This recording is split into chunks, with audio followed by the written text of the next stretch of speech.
Okay. This talk discusses Egyptian experience in transfer of satellite technology. This particular experience took place between 2003 and 2007, where Egypt participated in the design and manufacturing of the satellite EgyptSat-1. Next, please.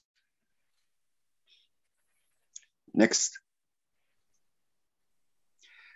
The talk is divided into two parts. The first part gives a brief description of what has been done, what is the Egypt experience in satellite technology transfer, what was the project and what was achieved. Next. The second part of my talk discusses a rather general subject that interests all of us, all of developing countries, and that is, what are the conditions and requirements of successful space technology transfer? This is perhaps is the main topic of this talk. Okay, next. Is my voice heard? Yes, it's clear. Yes, thank you. Okay. Okay, now the Egyptian experience in satellite technology was actually in the transfer of medium-sized satellite technology. Medium size, not very small size, not CubeSats, not university satellites. It is a medium-sized satellite, which basically is the classical design of satellites. There was this experience all over the world, actually, of transfer of technology of such satellites. The experience took from 1990 or 1995 exactly to about 2010. The world had moved after that to CubeSats and so on. But the medium-sized satellites contain all the technologies that any country that wants to enter into the space industry and space field needs to learn and acquire. The satellites, as you say, it's 165 kilogram, 60 by 60 by 80 centimeter. It had two payloads, one multispectral and one near infrared with resolution 7.8 and 39 meters. Next. This is a picture of the satellite. The one to the right is the engineering model at early stages of the development, or intermediate stages of development, of course. The one to the left, the red one, is the satellite, the complete satellite, before being launched.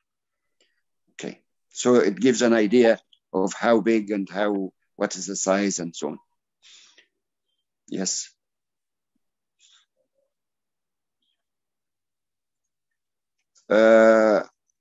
Now, we are talking about more than one thing that are intertwined. The project, the satellite, the process of technology transfer. Three things. Let's talk about the project. The project was aiming at transfer of technology as much as it was aiming at producing a satellite that will go into orbit and operate. So the technology part in the Egyptian project of space was a major part of this. I am referring, of course, like some country might ask some other country that's more advanced to build a satellite for them, and they might have a look at it or something, and then they use it. This was not what Egypt did. Egypt participated fully in every stage, and this will lead in the second part of the talk to some phenomena or features of how it happened, which we'll talk about. The project duration was 3.5 years. That's actual building of the satellite in the factories and in the workshops that it was built in Ukraine. And before that, there was about 1 year, or actually 1.5 years approximately, that was preparation for the project in Egypt. And this makes me point to an important point, and that technology transfer needs detailed preparation for the processes of technology transfer which takes place. So there is a stage of training, of planning, of preparation of each trainee for what he will receive, and so on. Of course, I'm talking about this in somewhat length, which Dr. Khalil might find too long, is because the talk is about technology transfer, and I want to transfer to talk about the lessons gained from this major experience, actually, in satellite technology transfer. The satellite was launched in April 2007, and it had a team of 52 engineers and 12 trainees. That's 64. But the 52 engineers is a large number compared to any other program of satellite transfer technology. Other programs talk about 18. So the common number is 18. That's the Egyptian program is 3 times about this common. And this is not because of any other reasons other than if you want a deep transfer of technology, you must have a larger team and extended period of time, which I'll talk about when I talk about basis of successful transfer of technology. So next, please.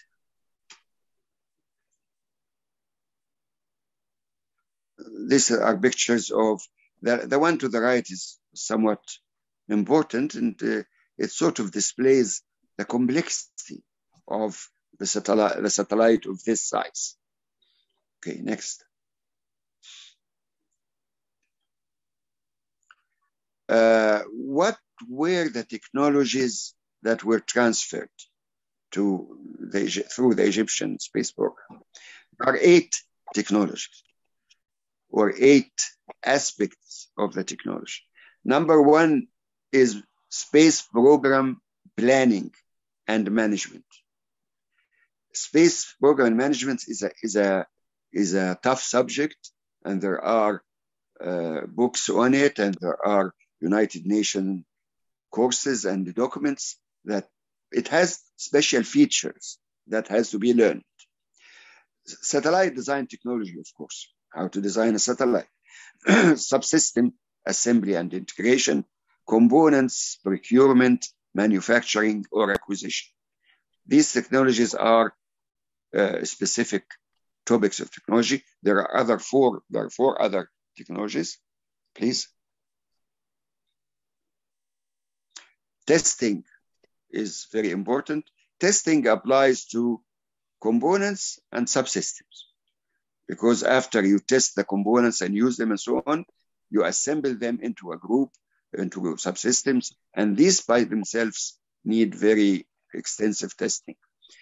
6, engineering model assembly, integration, and testing. That's when you put the subsystems into a model. So you have the components into a subsystem and subsystem into a satellite, into a model.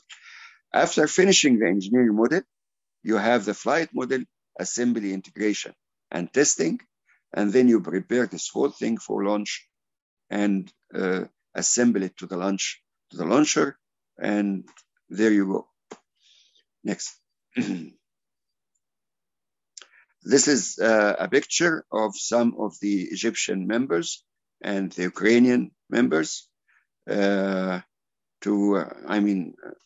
I appear here next to Professor Giladilin, to my left, who is a man I respect very much, and I learned tremendous amount of information from him. And the satellite, they just invited me saying, Dr. ARGOUN, the satellite will go tomorrow to Baikonur. So come and let us take a picture. So that's what happened. To the other side of the picture, there are several of our colleagues who were with us in the team. Next. Now we move to the second part of this talk, and it is what are the aspects for successful transfer of technology? And we say there are 7 aspects. Actually, we will see through the talk that there are 9.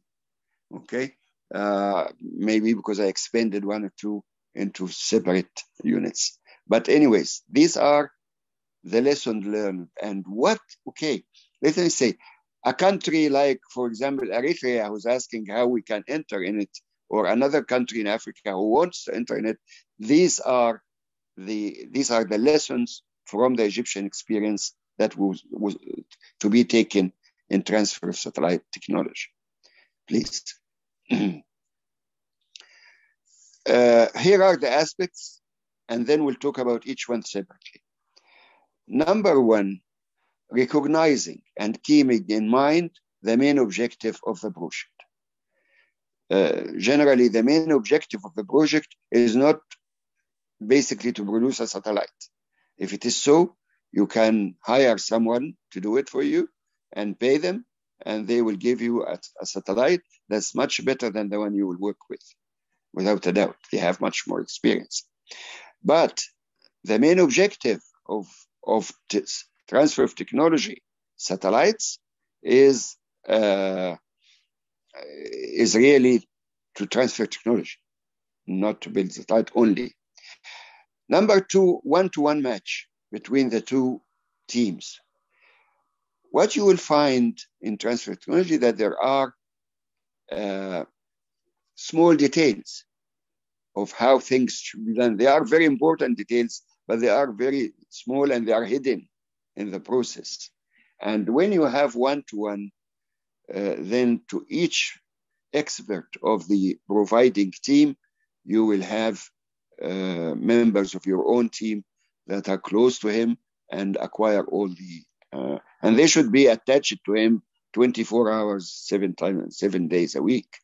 I mean, this is what, what should be done actually in such a process. Number 3, document everything. Document everything, even failures, please. Because this documentation, when you come back and review them and look at them, you discover what went wrong and why, and you can fix it. Slower pace of transferring the practices and operations. Why the practices and operations and not the education? The practices and operations, these are the skills that the satellite builder has, and this should be transferred somehow to the receiving side.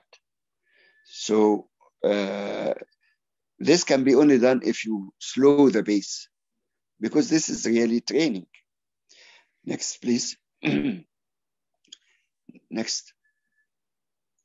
Together with the slower pace of practices and skills, you have larger teams. Because, okay, if you have a team from a country like, say, any country, any advanced country, I won't mention names, but they will have, for example, 12 members that will work with your 36 members, for example. Actually, every one of them wears 3 hats, okay? 3 or 4 hats. He works in communication, in electronics, in control. He could be working on several things. What you should have is one for each hat, one member of your team in each hat, because the information there is quite extensive. This is one reason for having a large team. There's another reason. The other reason is in our developing countries, people leave. People go find another job that pays better or something, or go to another outside country in Europe or something. So you should have several members, or 2 or 3 persons for each specialization. So if some of them leaves, so you can, you still don't have a gap that you cannot fill. I mean, these are very highly trained people. If they leave you, forget it. You want to do a satellite. Actually, in Egypt, when I was director of the Egyptian space program and I was supervising this process of selecting people, in the planning of the program, in the planning of satellite, we had every member of the Egyptian team works as 1.5 persons, meaning he should, for example, be attached to the transponder of the satellite or something in the communication 100% of his time, but 50% of his time he will have an assignment or task in the control system. So everyone had two specialties, one as a main one and the second one is a secondary one. So we can catch on if we lose something. Then we come to the sixth item of what technology transfer lessons or what should be adequate training. Training for space is different than education. You need, training is a valuable commodity. So you should concentrate on it and try before you go into the process of actually manufacturing the satellite or actually witnessing the manufacture and participating in it, you should have adequate training. Number 7 is testing. And here I say testing and further testing. Testing and further testing and testing and further testing. Test as much as you can. Why? Because once the satellite is up, you cannot fix anything. If you did not discover what is wrong or what needs looking at and so on, the satellite is away from you. And you can just, you lose millions of dollars and probably you lose your job and you lose a satellite. So testing is important. Transfer of equipment is the last item. And this means what? Everything that your team works on with the provider team must be transferred to your country. So if the provider team, while your team was there, used some jigs and fixtures and some communication tools, whatever they are using, measurement, etc., your team should put all of that in several bags, of course, not one bag, and carry it to the country, and that should be in the contract. Everything you do, everything you see done in your project, you take with you. Test laboratories, test equipment, whatever. This is number 8. There's number 9. And number 9 we'll talk about in more detail. And the title of it is continuity. Continuity, transfer of technology is not a one-shot project. It's not one step or one stage. There is continuity, and we'll talk about that. Next, please. So what follows is detailing of the 9 items that I talked about. And I'll talk about them as fast or as slow as you want. You just tell me. Okay? But let us start by talking fast, and then you can say, can we have more details? Okay.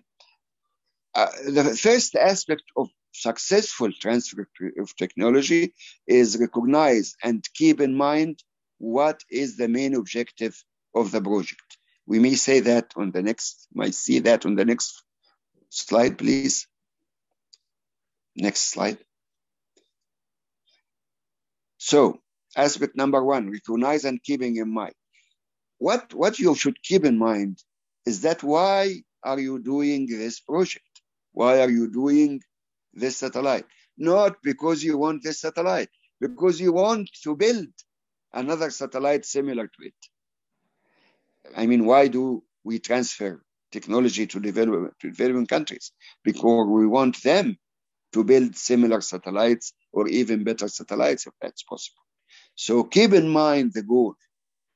This means while you are in the battle of transferring the technology and you are acquiring it and so on, keep in mind that so you concentrate on certain things and probably leave some other things with less concentration.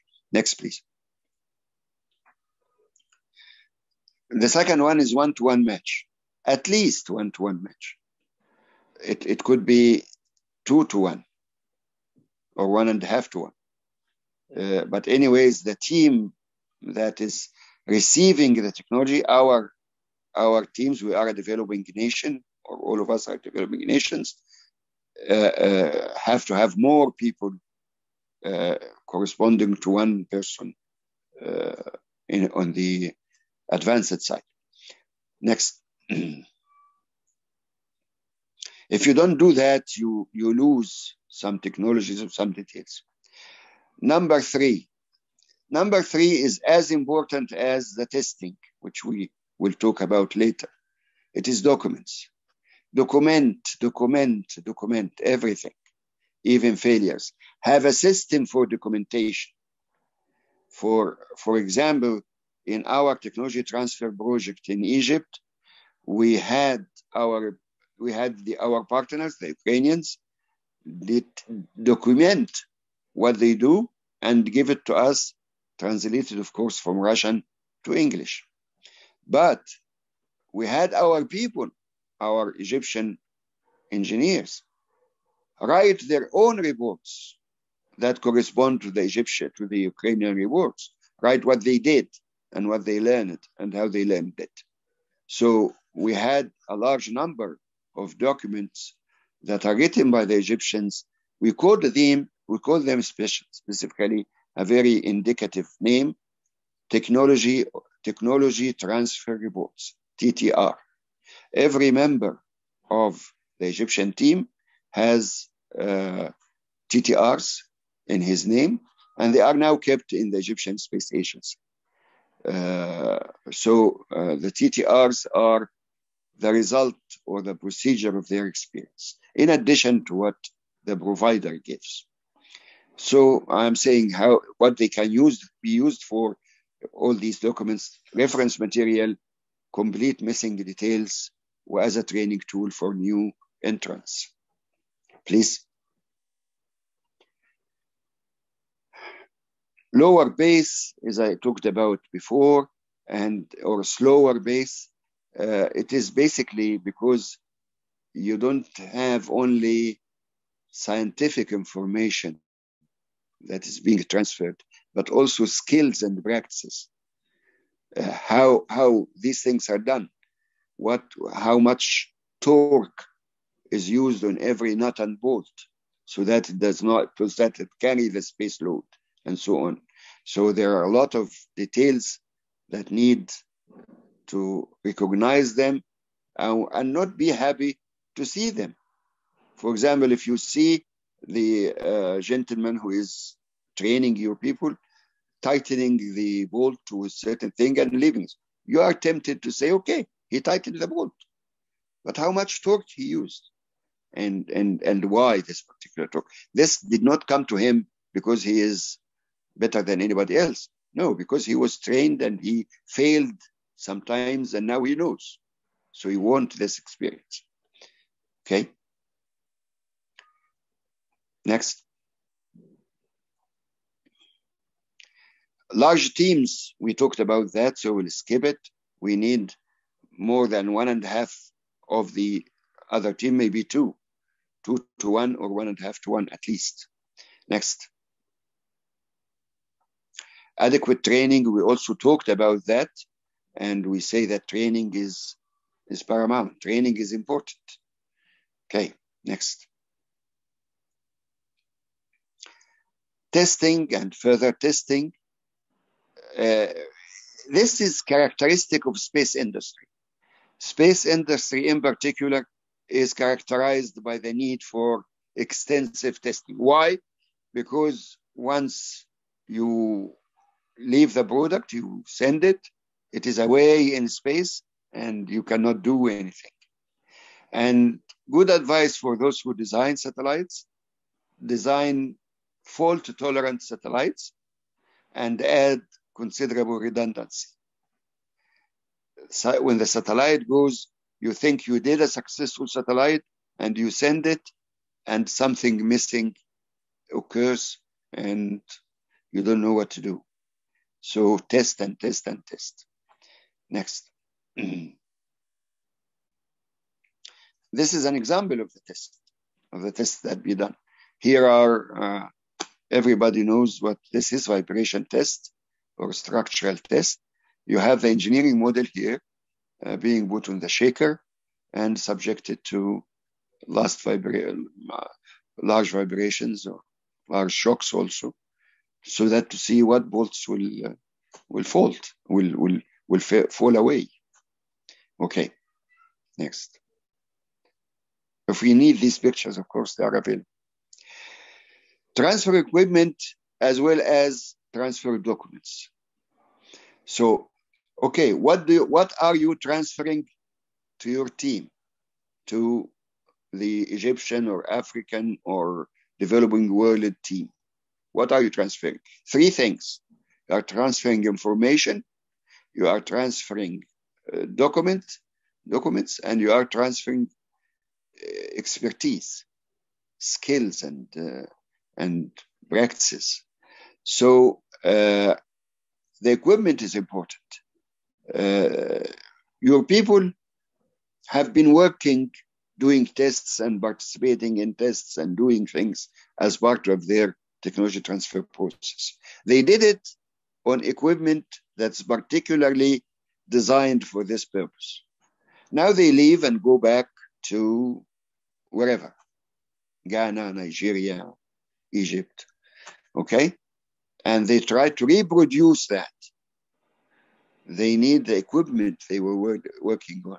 And you can just put that into your contract and therefore transfer the equipment as well as the documents.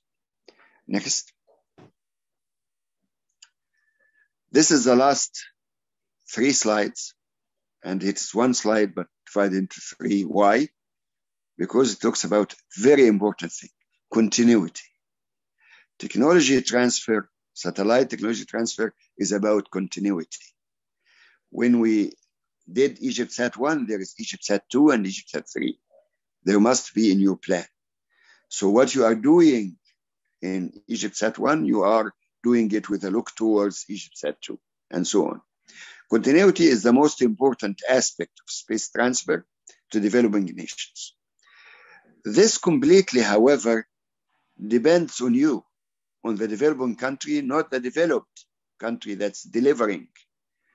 It depends on you, on your system, on your government, on your space agencies, what they are doing. They are the ones only, they are the ones who only can continue the transfer project.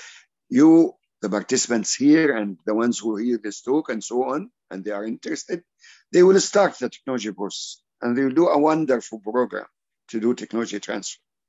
And then nobody will complete it. Nobody will continue with it. So continuity is a major thing. Next. Technology transfer goes through 3 stages. Technology transfer goes through 3 stages. Number 1 is the one we are talking about now. It is transfer of technology. Getting the technology from the advanced country that agreed to provide it to the developing country that wants and seeks to acquire this technology. Then localization.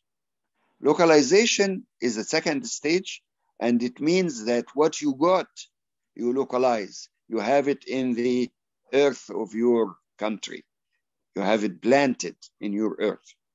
So it is part in your education, part in your industry. It is something that you absorb by all your senses. The 3rd one is indigenous development. Indigenous development is that you, after you transferred, then acquired and absorbed, then you develop your own.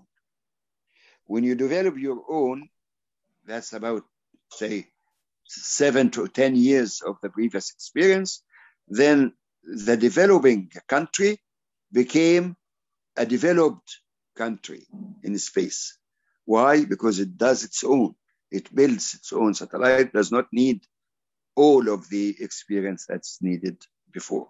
So continuity, which is a political matter, which is a policy of the country, is a policy matter, is very important. Next. I think this is the last one, perhaps. So, anyways, we again talked about transfer of technology in any, that's in any advanced technology, being it satellites, trains, electricity, whatever. It goes through stages: transfer, localization, and indigenous development. That's basically summarizing what we said. Okay, next. Well, next we say thank you. Thank you for good listening, and I hope you benefit from this. Thank you.